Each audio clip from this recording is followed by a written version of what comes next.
Hello and welcome to Chewing the Fat. I'm Andy Lehman.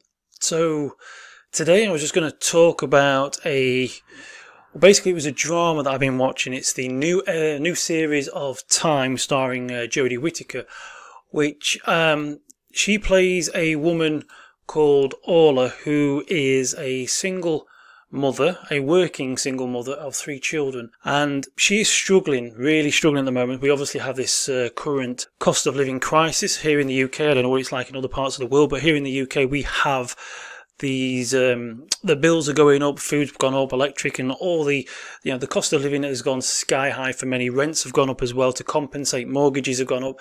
People are struggling, and in this particular story, in this it's a 4-parter. She has 3 children and she was trying to provide for them, and as a way to sort of, I was going to say save money or to stretch money, she decided to bypass the electric meter and, as they say here in the UK, fiddle the lecky. So she was basically stealing electricity so that she could keep her children warm and she could cook them hot food so she can keep them basically healthy, hot and warm, and also so that they have electricity, so they could have the lights on, that they could watch a bit of TV, do whatever they do on, say, the computer, plug the computer in. I don't know if they had the internet or either way, but the whole point is she was struggling, and so she decided that her only option was to bypass the electric meter, to fiddle the lecky, so that she could provide for her children. Now, unfortunately, she obviously must have got found out, because the story started on the day that she was going to court. She always believed that people were not sent to prison for fiddling the lecky, so she believed that she was not going to get a custodial sentence. And so as the programme started, the day started, she sent her children to school and had not arranged for anybody to collect them should the worst happen. So she went to court, the kids were at school, and it would appear that the judges decided that she was guilty of stealing, and they gave her a custodial sentence. So she was sent to prison. She was actually found sent straight into the back of a prison van, and inside prison vans they have separate compartments, so these little squares. So she was sat in this box in the back of a van, driving 60 miles away to the prison that she was sent to for stealing electricity. Without a phone, she had no way of contacting the school, no way of contacting anybody to tell them to collect the children and give a message. Imagine being a child, going to school, and then coming out and finding out that your mother is not there to pick you up, and then she'd been whisked away to prison for 6 months. That was the sentence she got. She got a 6-month sentence and was going to be locked away, and that's it. You can't see your parent for the next 6 months, just completely gone. It's kind of like a death in many ways. 1 minute they were there, 1 minute they've gone. And so she hadn't arranged for anybody to pick her children up. And when she got to prison, you're only allowed so many phone calls. And so she was saying, also she didn't have the phone numbers in her head. So her phone numbers were in a mobile phone, which she could not have. So once you're stuck in prison, you're locked away, knowing that you're not going to get to see your children. It's very hard to contact people. And I think she only was allowed 2 phone calls or 1 phone call at that time. So she had to ring her mother, and she rang her mother, who is an alcoholic. And she wanted her mother to basically get somebody else to take hold of the children. I can't remember the exact details, but I know that she could only do 2 phone calls, but she needed to make 3. So she had to try and arrange for the prison to be able to ring her mother again the following day, and so that her mother could arrange for something else.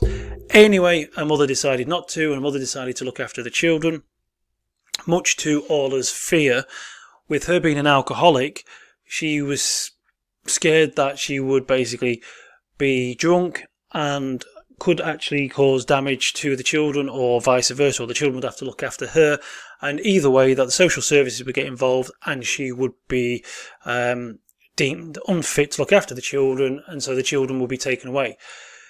This did happen, and the mother made promises saying that she would look after them and that she would stop drinking. She visited Orla in prison with the children, made all the promises, but something had happened, and the social services visited, and they did actually take the children off her hands and put them into social care and put them into foster parents.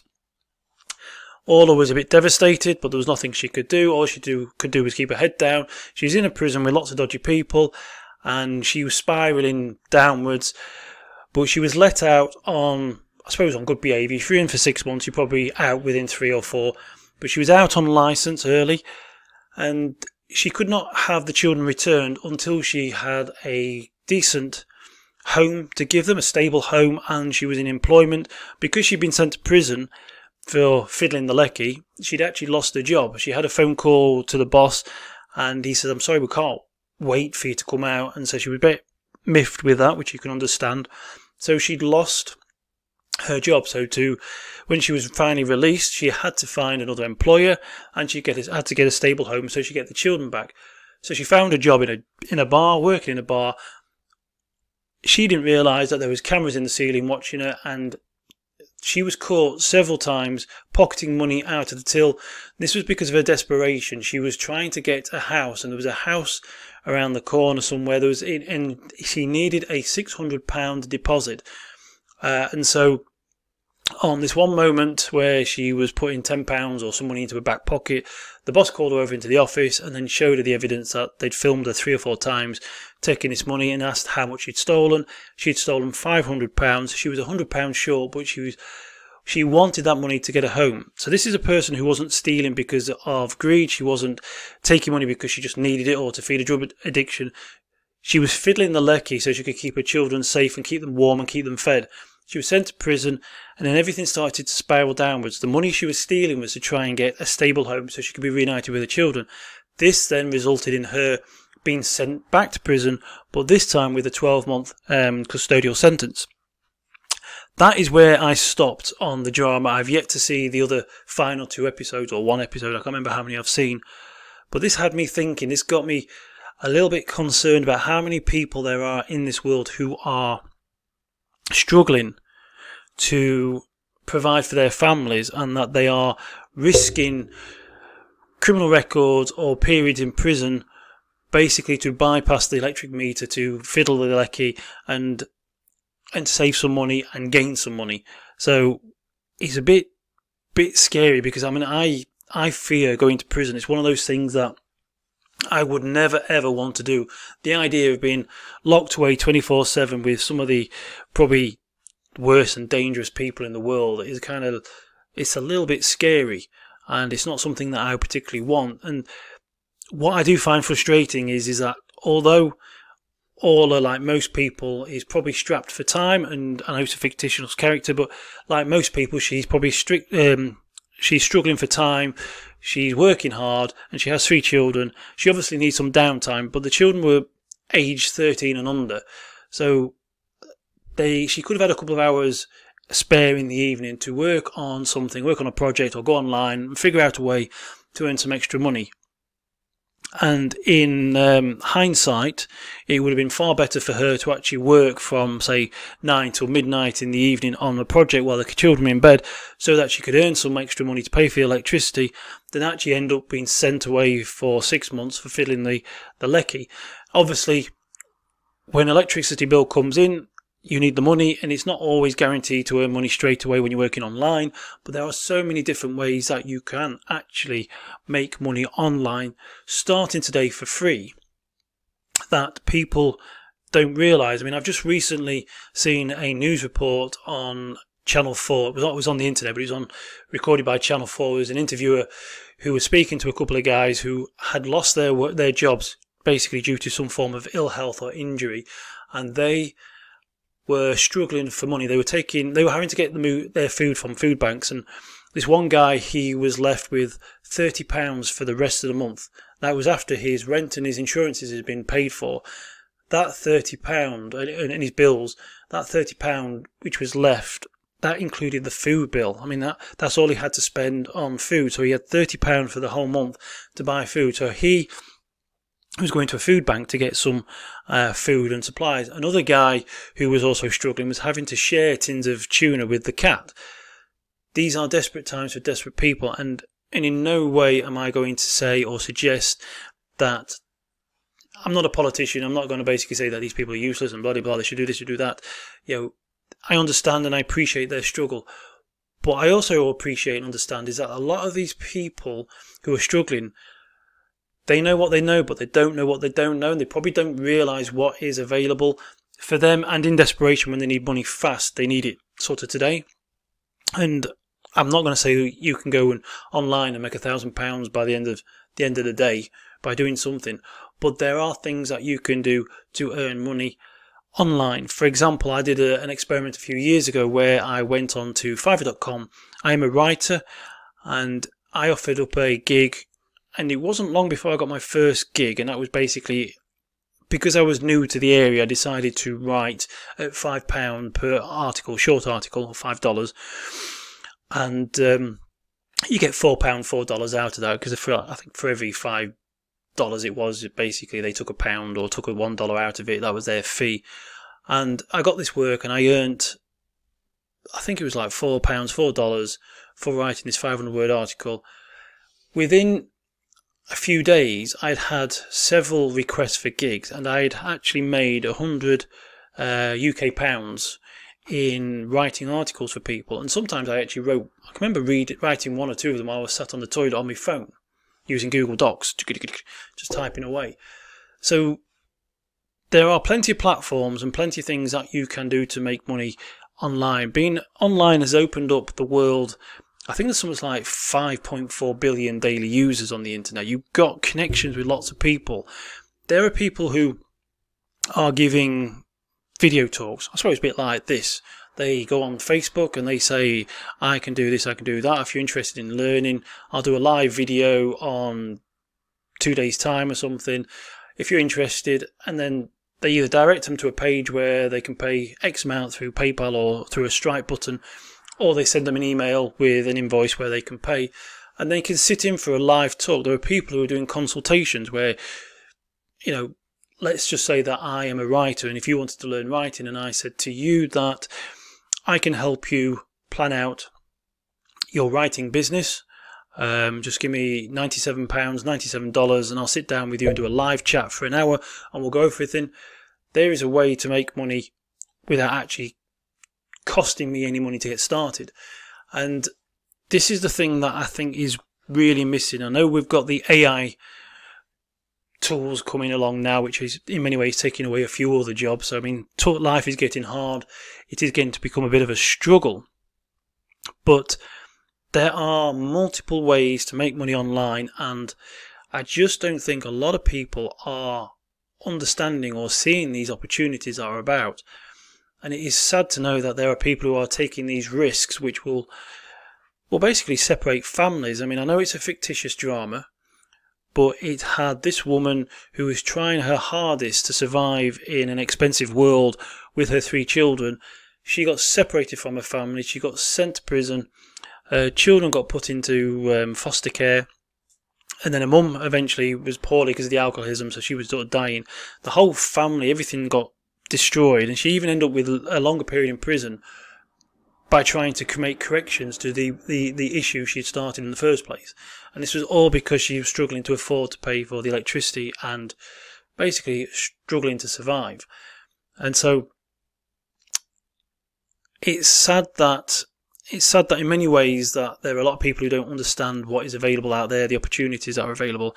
It's also doubly sad that there are people out there who are charging thousands of dollars to try and get people onto programs, knowing full well that they won't make any money at the end of it, because, well, to be fair, they often teach stuff that you can learn for free. And I also understand that if you can help someone make a lot of money, you can charge more. And I also know that if you're trying to find and learn stuff for free, going onto YouTube, there's so much, you get very distracted. At least when you're selling a product, you can teach people what to do from A to B to A.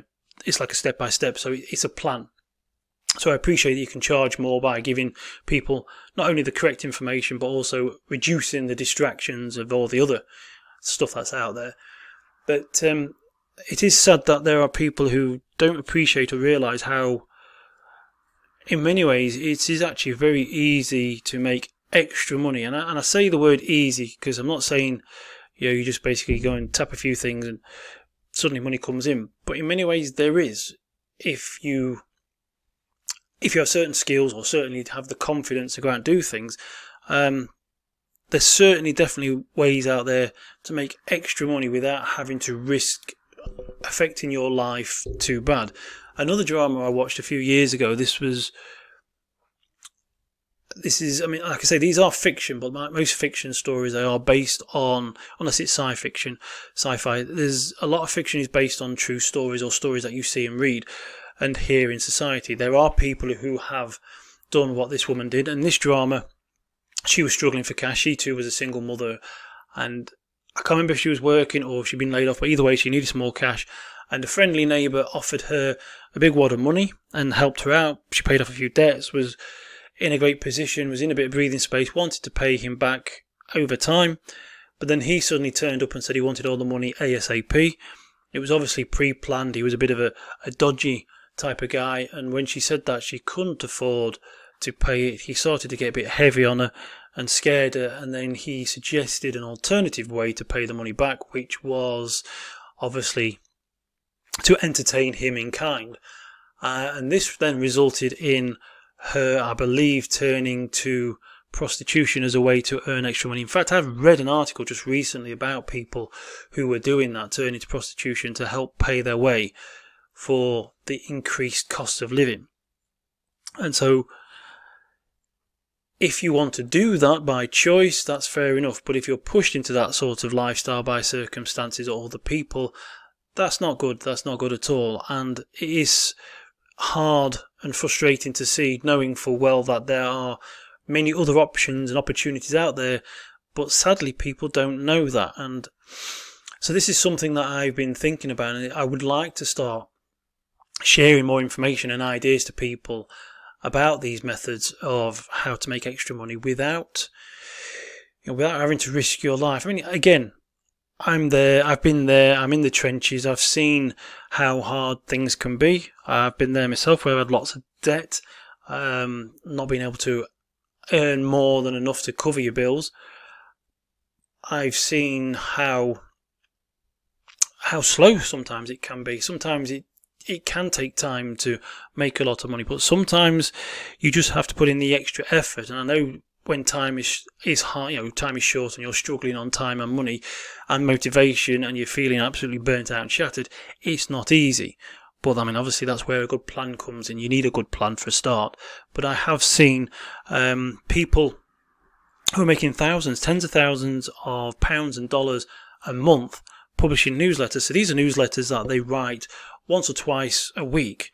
So their workload becomes less, but their income becomes more because they're actually selling that one article or those two newsletters to, say, 100, 200, 300, 400 people. So you have multiple people buying something at a price as little as $5, £5, $9, £9, £10. These are not expensive newsletters, but people buy them because they're in topics and niches that interest them. And the people who are writing those newsletters are making a lot of good money. And that is because they are, like I say, selling it to multiple people. And they are creating good newsletters. They're spending their time creating them. And the truth is that a lot of these can be done at the weekend or in the evenings. So there are ways to generate the money. The problem with the newsletter is you may not get people buying or subscribing to your newsletter, to your membership courses, or whatever it is that you provide straight away. There are many platforms like Substack, Payhip, Patreon, plenty of other ways, platforms where you can provide content for money. I mean, Twitter, or X as it's called now, and is doing it. Facebook, you probably could. I mean, you can with Instagram. Instagram's now doing a subscription method, as long as you are on their premium account. Same with Twitter X. If you pay X amount a month, you can then offer subscriptions. But there are many ways to make subscriptions, even from WhatsApp, or like I say with Instagram, even with a Facebook group. You can charge people, send them to a page where they pay, and then once they pay, you put them into the group or the circle or whatever it is, and you can publish content and information, pictures. I mean, there's people making money paying, but publishing photos of their feet for money, believe it or not. So there are the ways, there are the methods, the tools there, the information is there, the service is there. We've never had it so good. It's never been easier in the history of all of mankind to be able to make money from home. You can do it using the little phone that you have in your pocket. That is a computer. It's got more computing power than any of the spaceships that went to the moon or into space. These are powerful communication devices that allow us to connect with the world and publish information with the world. We can even do live broadcasts with them, like TV people. You can build up large followings of people. There's all these ways of being able to make money. So it's the sad thing is that a lot of people are more consumers than creators, and they don't truly understand that they can do this, or they believe that a lot of it is not real, or they believe that it's going to take ages. And yes, it may take a while. Like I said, I'm not one of those people who are going to say you can do it within a day, but you can certainly get started today. And there are people who probably will be able to get a subscriber within a day. You could probably earn £5 for the month at the end of the day. But once you've got 100 people paying you $5, £5, or 200 people paying you £20, things start to change, and then you actually start to work less and earn a lot more.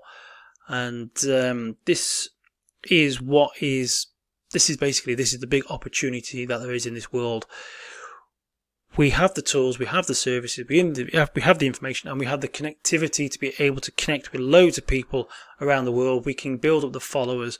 We can do all of this from the comfort of our own home. So it is a shame, and it's sad to see dramas such as what I've just seen with Time and whatever the other one was, where people are pushed or forced into creating crime or doing things they don't want to do because of circumstances as a way to earn money, which is such a shame because, as I say, and I don't want to sound like I'm a broken record, just repeating the same old things, hopefully in the future other Chewing the Fat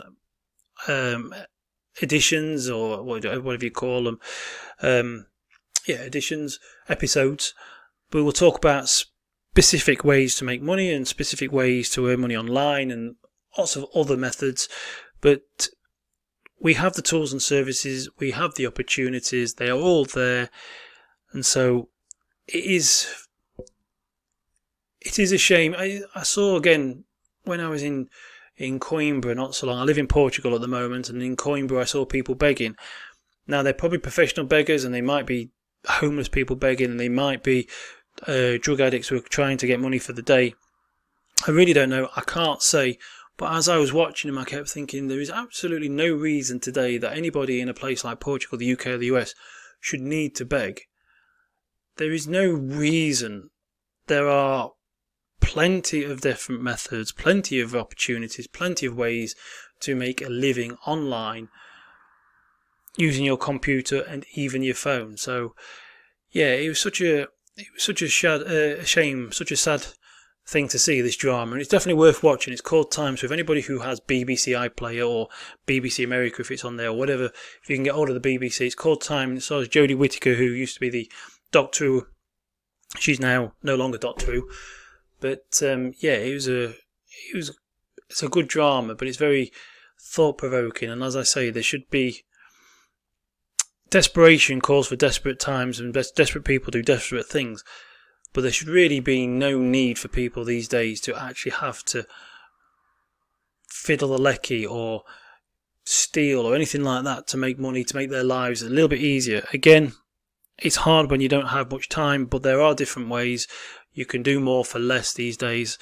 But yeah, it's really had me thinking that it was definitely a good drama, definitely worth looking at, and it was definitely an eye-opener. So anyway, I'm going to bring this edition of Chewing the Fat to a close. It's just something that's been making me think, and I really don't want to be waffling on too much, and I hopefully won't waffle off in the future episodes and editions of Chewing the Fat. But this is what Chewing the Fat is about. It's about sort of talking about topics as well as make money online and stuff like that. So I'm going to bid you farewell now and say thank you very much for listening, and I shall speak to you in the next episode.